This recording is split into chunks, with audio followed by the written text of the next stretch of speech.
nasci na cidade de Bonfim, Minas Gerais. E lá eu passei minha infância, até que completei a idade e vim para o colégio. Fiz o ginásio no Colégio Arnaldo. Depois o curso clássico do Colégio Estadual de Minas Gerais. Depois a Faculdade de Direito. Formei no ano de 1961. Nós tivemos alguns professores que marcaram bem a turma. O caso, por exemplo, do professor Pedro Aleixo, que era o professor de Direito Penal. A aula dele era muito boa, e ele era muito vibrante. E entre os colegas, vários colegas que se destacaram depois, de modo que nessa área nós fomos muito felizes. E tivemos outros colegas em outras áreas, inclusive na magistratura. Nós tivemos 5 colegas da minha turma que foram magistrados. Quando comecei a estudar, logo apareceu a preferência pelo estudo da língua portuguesa e pela história. A partir daí, eu entrei em contato com as pessoas da área do direito. O juiz da minha terra, ele é muito ligado com meu pai, por causa de língua portuguesa.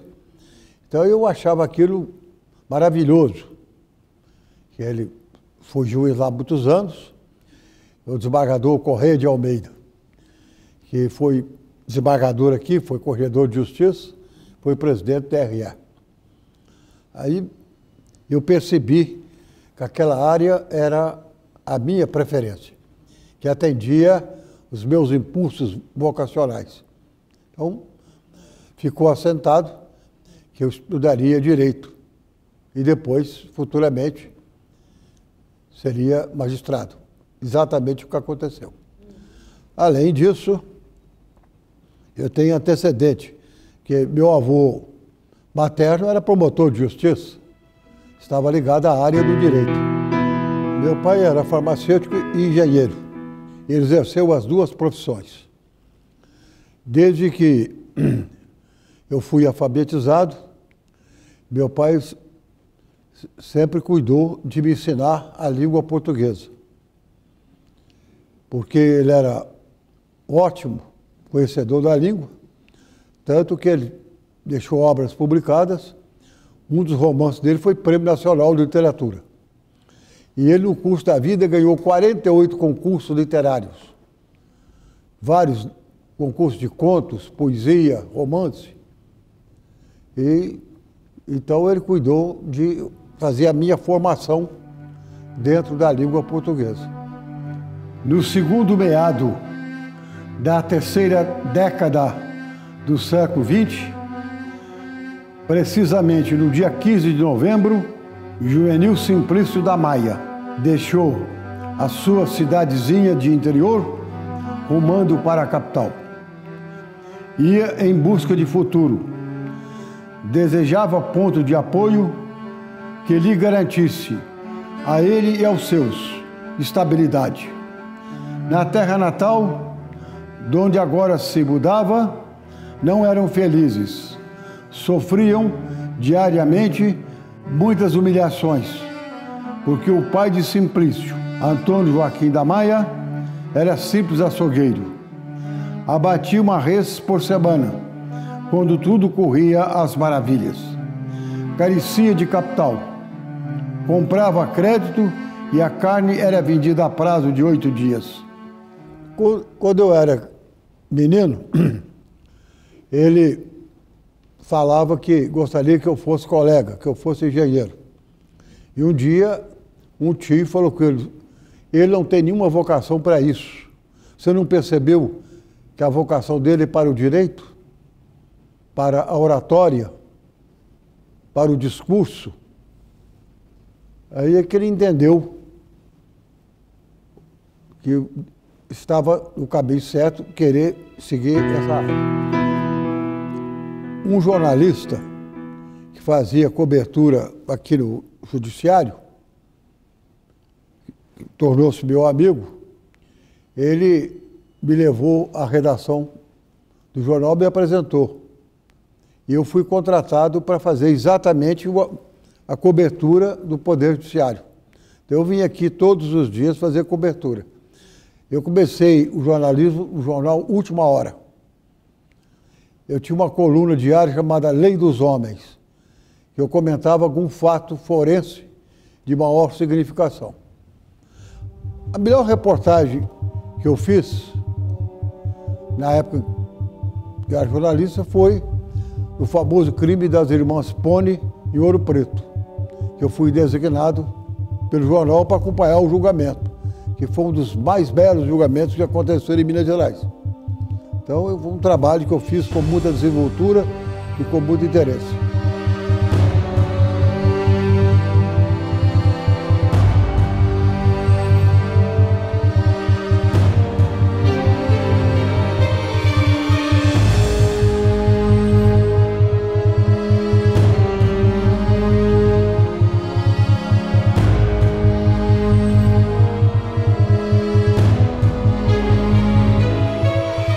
Comecei a advogar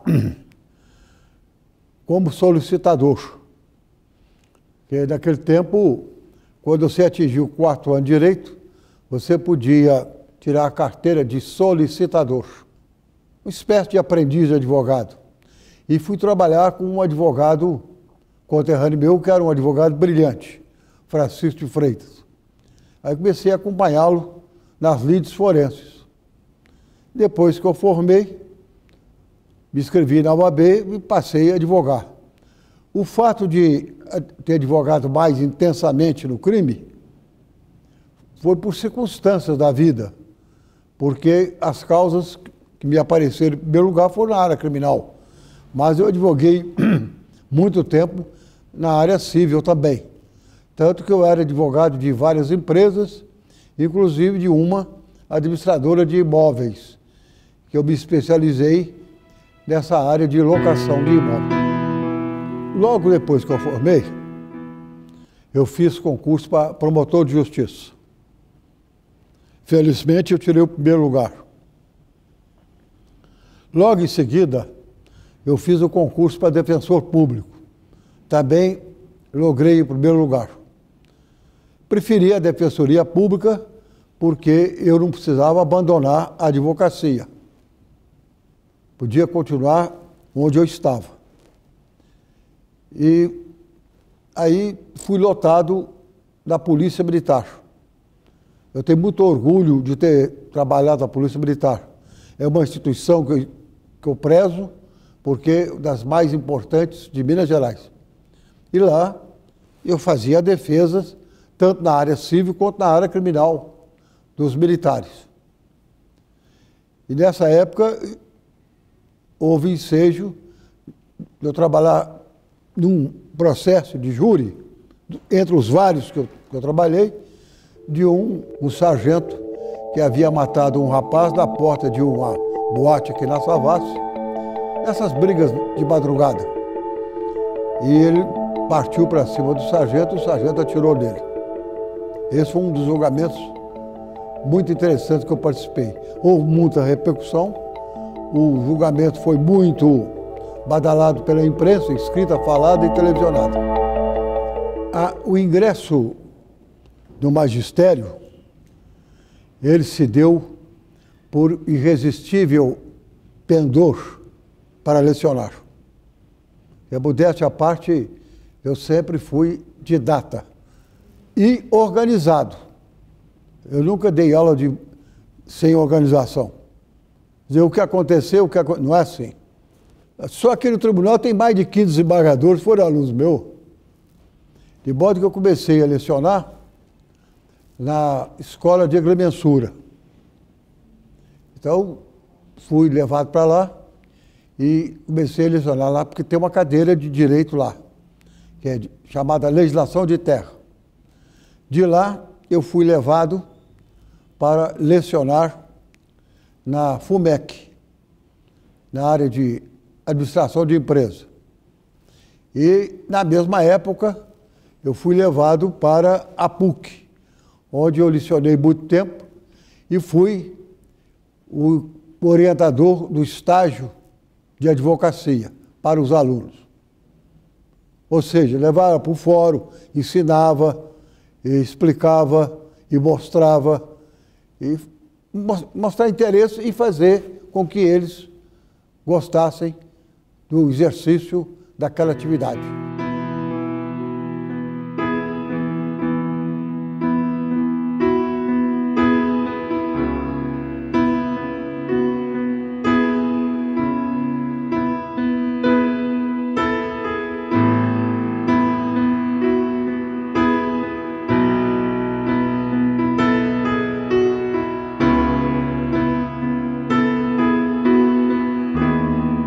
Quando eu completei dos 8 anos, o meu padrinho, que era magistrado, que era juiz em Belo Horizonte, me orientou no sentido de eu fazer concurso aqui no tribunal.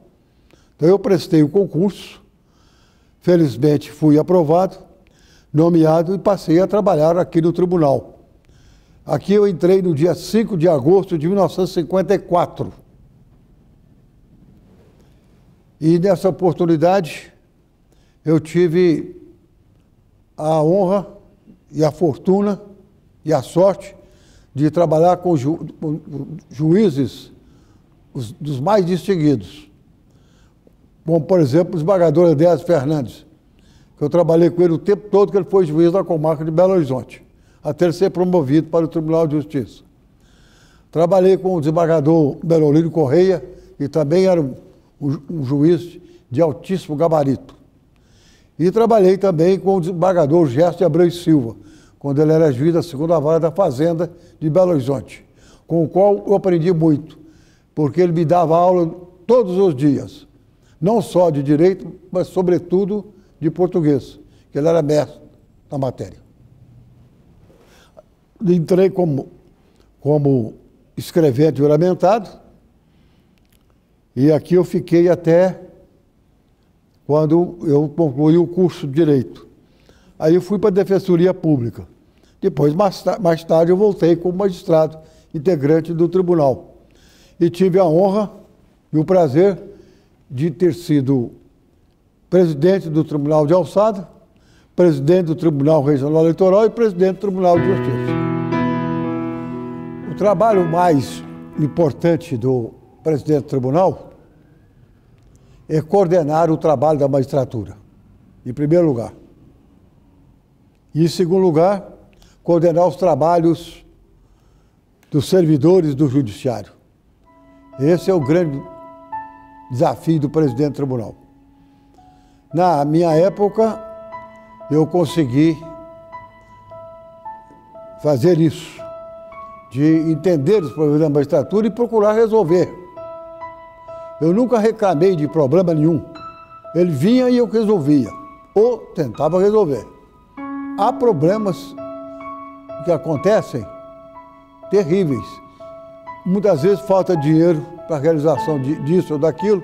Se eu tive esse problema, depois melhorou um pouco e consegui satisfatoriamente resolver. Eu só saí do tribunal quando fui escolhido para ser secretário de Segurança Pública.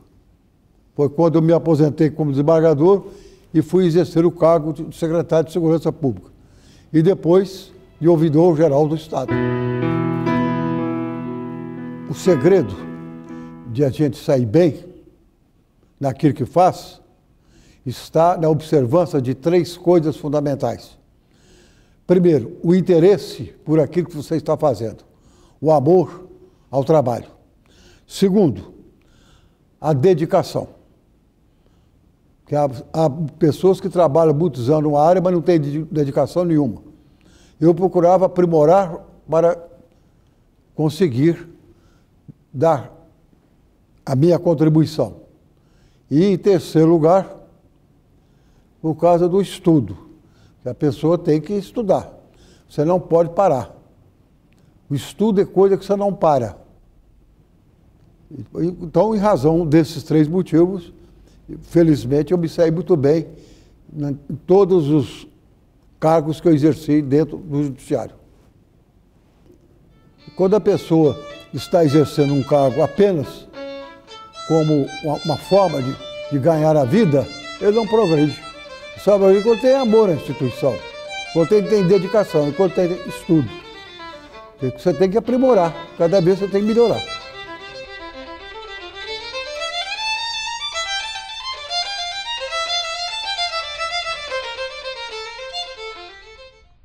Foi uma grande iniciativa do Tribunal de Justiça, na época, para criar o Tribunal de Alçada.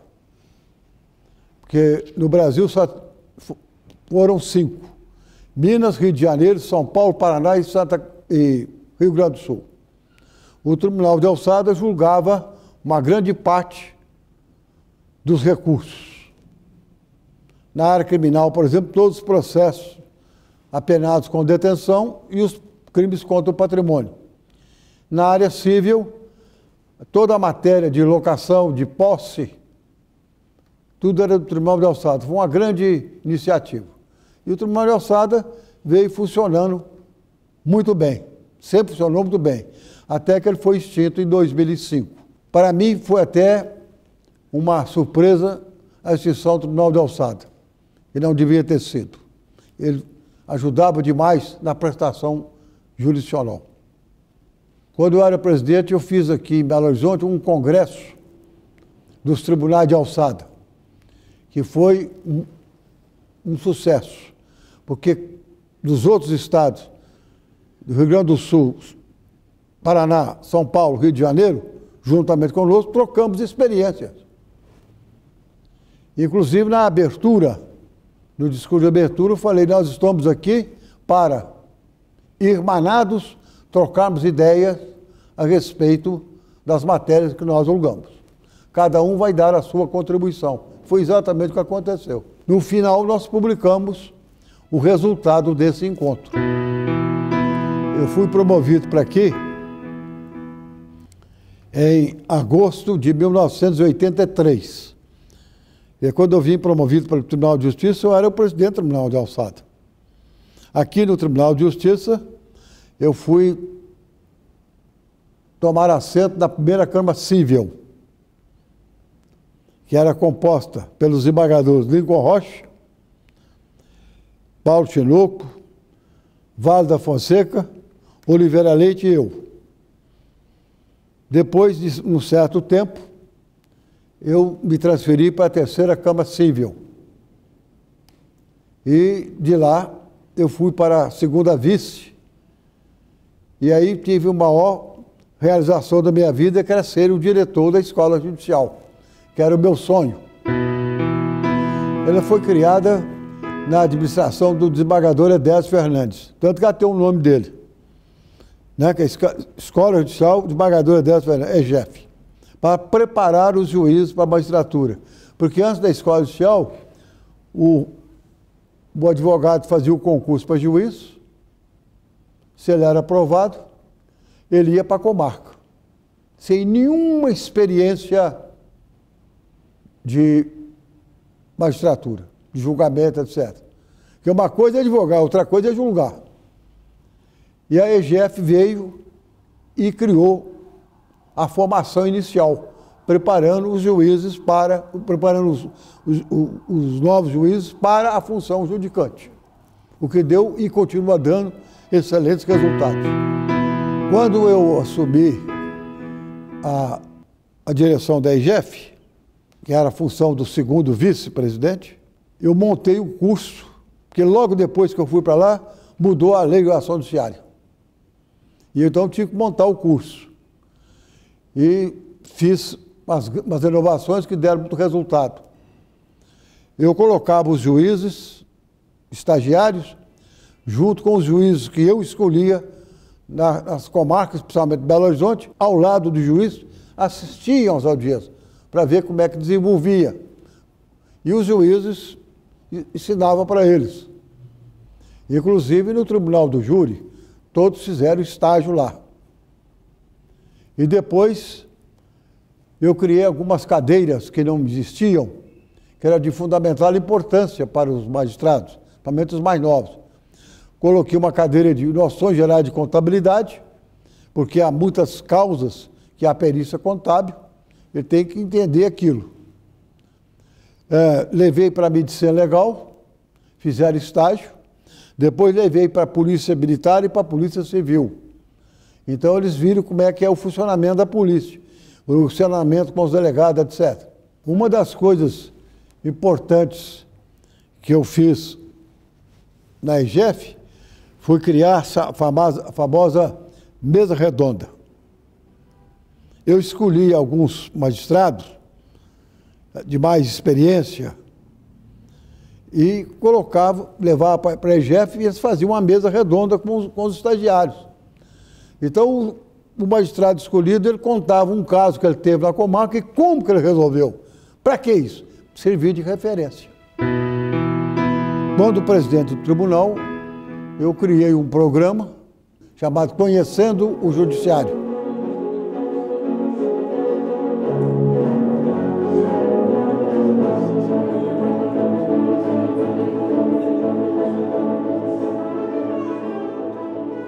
Eu sempre observei que o povo não sabe o que é judiciário. Não tem a menor ideia de o que é judiciário. O máximo que o povo pode saber é que juiz julga quem matou, quem roubou. Pronto. Não é só isso. Isso é uma das atribuições do juiz. Então, conhecer o judiciário era levar o judiciário ao povo. Em todas as comarcas, os juízes reuniam com estudantes de colégios, etc., ou de faculdade que existia na comarca, e com jurados, pessoas mais graves da cidade, para explicar o que era o Poder Judiciário. Eu ingressei na magistratura em setembro, dia 8 de setembro de 1997. E pouco tempo depois, alguns dias depois, o desembargador Silvano, responsável por esse projeto, Conhecendo o Judiciário, tomou posse como presidente do Tribunal de Justiça. Eu sou titular da segunda vara de tóxicos aqui em Belo Horizonte. São 3 varas de tóxicos. 18 estados da federação possuem uma vara especializada assim. E Rio e São Paulo não possuem essa vara.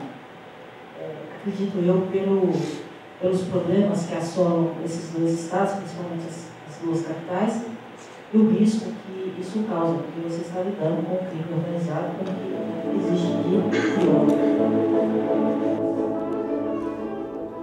Eu estava em pleno exercício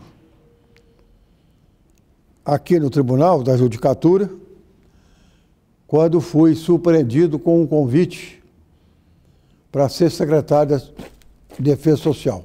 Hoje chama Segurança Pública.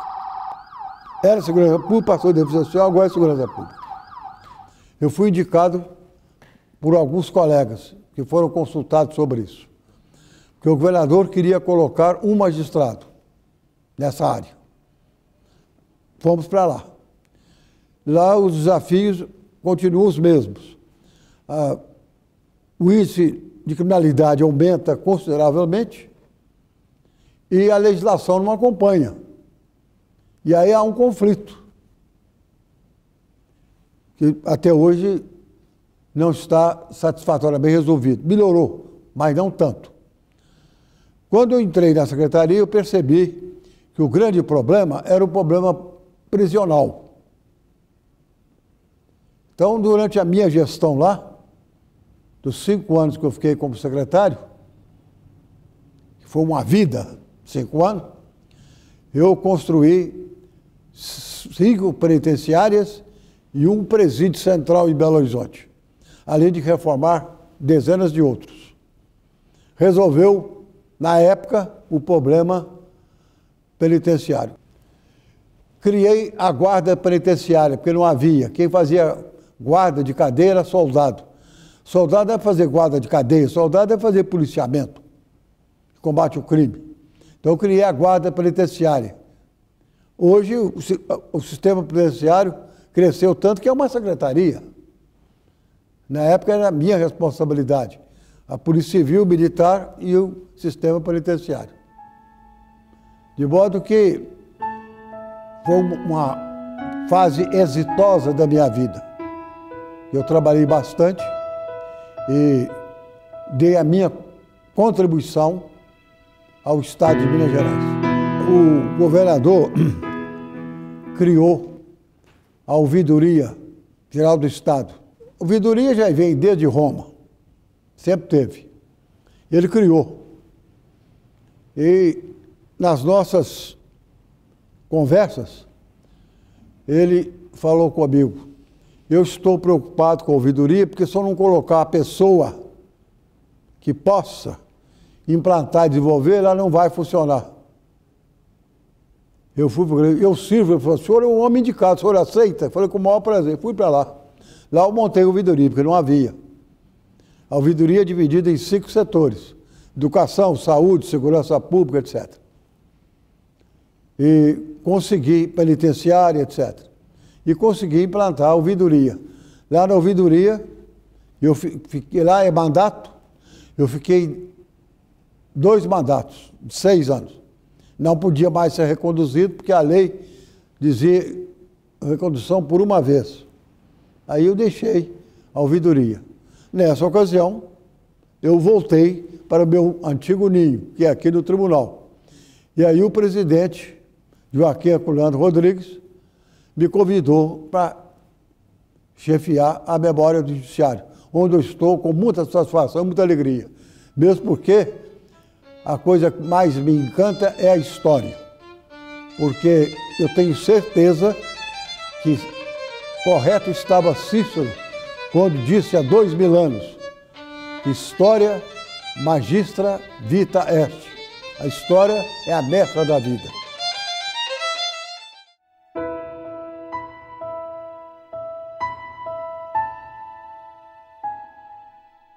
Eu sou apaixonado pela literatura. De modo que eu tenho muito prazer nisso. E aquele que mais me encantou no Brasil foi o Machado de Assis.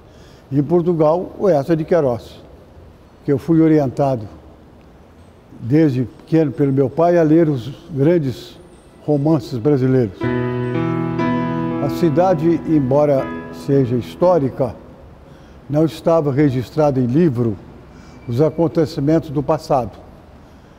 Então eu tive a ideia de escrever o livro para perpetuar a memória. Fiz as pesquisas, levou muito tempo e publiquei o livro Cidade do Bonfim. Um dos fatos mais significativos e relevantes da história de Bonfim é exatamente a presença do bispo de Maura, Dom Carlos Duarte Costa. É que ele integrou definitivamente a história da cidade. Na década de 40, ele foi preso pelo Estado Novo, trazido para Minas Gerais, porque ele era bispo em São Paulo, e aqui chegando, foi designado para ele a cidade de Bonfim. E ele foi para lá. E lá em Bonfim, ele fez uma coisa admirável. Foi lá que ele escreveu o manifesto da criação da Igreja Católica Brasileira. De modo que é um fato histórico da maior relevância para a cidade. O fundador de Bonfim foi o bandeirante Manuel Teixeira Sobreiro, que era natural de Lixa, na região do Porto. Quando veio a colonização de Minas, ele fundou Bonfim. E logo em seguida, ele passou a construir a igreja, que atendia à arquitetura da época. Ele foi em Portugal e adquiriu a imagem do nosso show do Bonfim e trouxe. E ela está lá.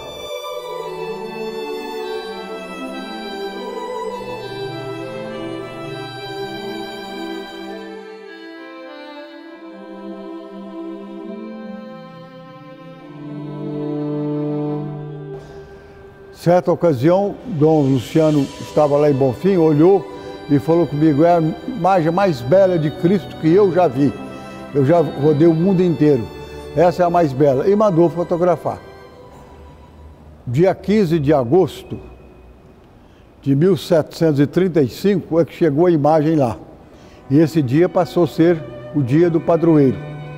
Então, todos os anos tem a festa do padroeiro. Esse ano foi a festa número 282. É sempre muito concorrida, muito bonita, muito tocante e muito cerimoniosa.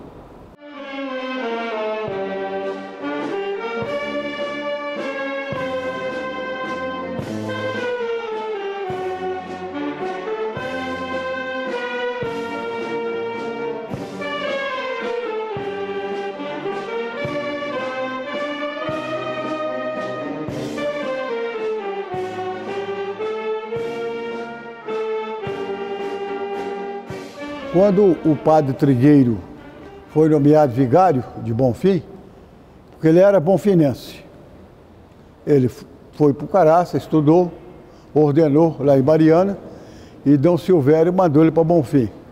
Lá chegando, como era músico, ele cuidou de fundar a banda, por isso que ela é a segunda mais antiga de Minas. E tem o nome dele, Corporação Musical Padre Trigueiro.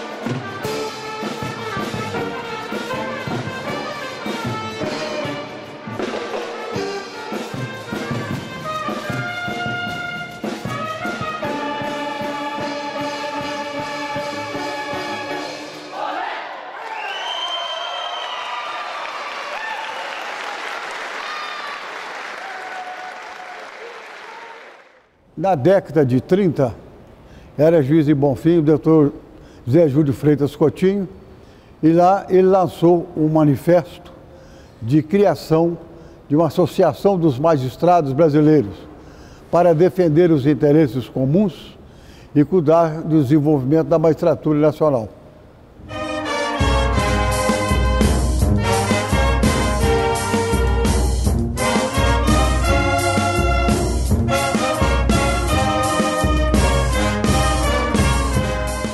A ideia de fundar o Carnaval em Bonfim foi do padre Chiquinho, que era vigário lá.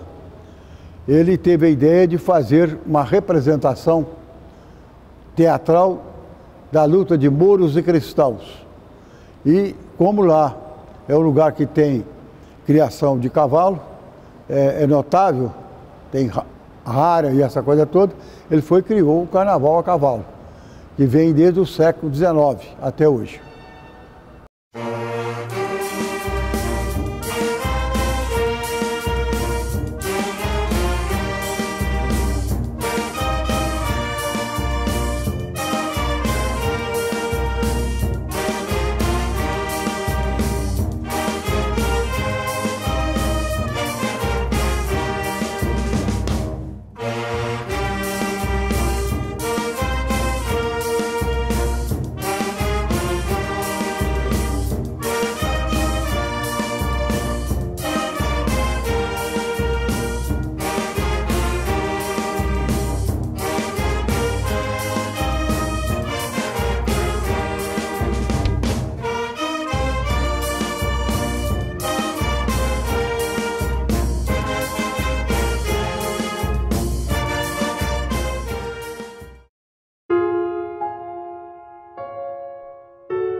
A memória foi criada por iniciativa do presidente desembargador Zé Arthur de Carvalho Pereira. O primeiro superintendente foi o desembargador Antônio Pedro Braga, substituído depois pelo desembargador Walter Viado e depois o desembargador Hélio Costa. Na gestão do desembargador presidente Joaquim Herculano Rodrigues, fui convidado e nomeado superintendente da memória. Aqui estou já há quase 5 anos realizando o meu trabalho. Nesses 5 anos e pouco, publicamos essa obra sobre a história das comarcas de Minas. São 3 volumes com 1.800 páginas. Antes havia escrito a síntese da história do Tribunal de Justiça. E agora estamos trabalhando para lançar o livro dos servidores do Tribunal de Justiça a partir da criação dele em 1874 em Ouro Preto até o presente momento. Uma das primeiras coisas que tive a iniciativa de realizar foi essa biblioteca que aqui se encontra. É uma biblioteca composta de livros de magistrados mineiros para perpetuar a intelectualidade da magistratura mineira, que é muito rica, muito intelectualizada. Então aqui se encontra a Biblioteca da Memória Intelectual. Com a mudança do Tribunal de Justiça para a Avenida Afonso Pena 4001, o palácio onde nós nos encontramos agora foi passado para a memória, não só por causa de seus elementos históricos, mas também para possibilitar a expansão da memória. E aqui, nesse palácio majestoso e maravilhoso, datado de 1911, nós construiremos e ampliaremos o Museu do Judiciário Mineiro. A memória é importante em qualquer setor da vida, e no judiciário principalmente, desde a criação do tribunal até o presente momento. Estamos fazendo isso com muito prazer, com muito orgulho e muita satisfação.